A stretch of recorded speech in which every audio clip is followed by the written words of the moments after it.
আসসালামু আলাইকুম। আপনারা সবাই কেমন আছেন? আলহামদুলিল্লাহ আপনাদের দয়ায় আমি অনেক ভালো আছি। নিয়ে আসলাম অনেকদিন পর একটি ভিডিও। তো বাচ্চারা সবজি খেতে চায় না, এইভাবে রান্না করে খাওয়ালে বাচ্চারা অবশ্যই সব ধরনের সবজিই খাবে। প্রথমে আমি ফুলকপি কেটে নিয়েছি। ফুলকপিতে আপনার চিনি, 1 চামচ চিনি, কিছু লবণ দিয়ে ফুলকপিগুলো ভালো করে ভেজে নিয়েছি তেলে। ফুলকপি, গাজর, সিম, তো আমার ওগুলো ভাজা হয়ে গেছে, দেখতেই পেয়েছেন। সুন্দর করে ভেজে নিয়েছি একদম তেলে। লুডো সিদ্ধ করে নিয়েছি। এখন কড়াইতে তেল, সামান্য কিছু জিরে, 2টা পেঁয়াজ, 4-5টা কাঁচামরিচ, যেহেতু বাচ্চারা খাবে ঝাল করব না। পাশে দিয়ে দিলাম একটি ডিম। তো আমি বেশিরভাগ সব কিছু একটু কম তেল দিয়েই খাই। তারপর এখানে কম তেল দেওয়ার অনেকটা কারণ আছে, পর আপনারা বুঝতে পারবেন। অনেকদিন ভিডিও দেই নাই, একটু সমস্যা ছিল, সমস্যাটা কাটাই উঠছি ইনশাল্লাহ। সমস্যাটা ভালো হয়েছে। তো লুডোগুলো আপনি দেখতেই পেয়েছেন, আমি লুডোগুলো দিয়ে দিলাম, একটু ভালো করে নেড়ে নেব। ধোয়া, সেদিন যে কি ধোয়া উঠতেছিল কি বলবো আর কি। জানলা বন্ধ করে রান্না করা যাইতেছিল না, খুলে রান্না করা যাইতেছিল না, বাতাসের জন্য ধোঁয়াটা এদিক ওদিক হয়ে গেছে। তো আমি ওখানে মশলা দিয়ে ভালো করে নেড়ে নিচ্ছি।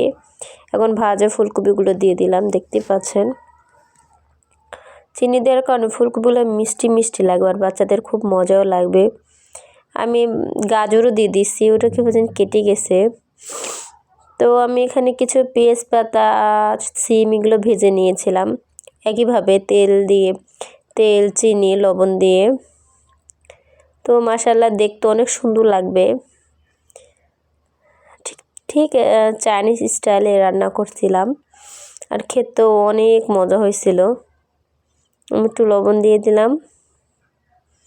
তো আমার রান্নাটা শেষ, দেখতেই পাচ্ছেন। তখন মনে হয়েছে তেল হয় নাই, কারণ আমি প্রতিটা সবজি যে তেল দিয়ে ভাজছি, সেই সবজিটা যখন আমার লুডুসের সাথে মিশে গেছে তখনই অলরেডি তেল ছেড়ে দিছে আর কি।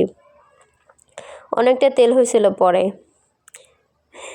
খাইতে অনেক অনেক মজা হয়েছিল। আমার বাচ্চারা তো সেই খুশি।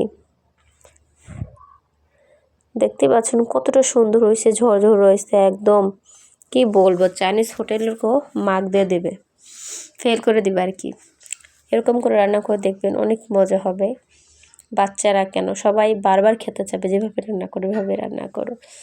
তো আমার বাচ্চাকে দিচ্ছি, দেখেন তার মুখে দিয়ে পড়ে যে তার একটা মানে খুশি, মজা হয়েছে একটু ভাব।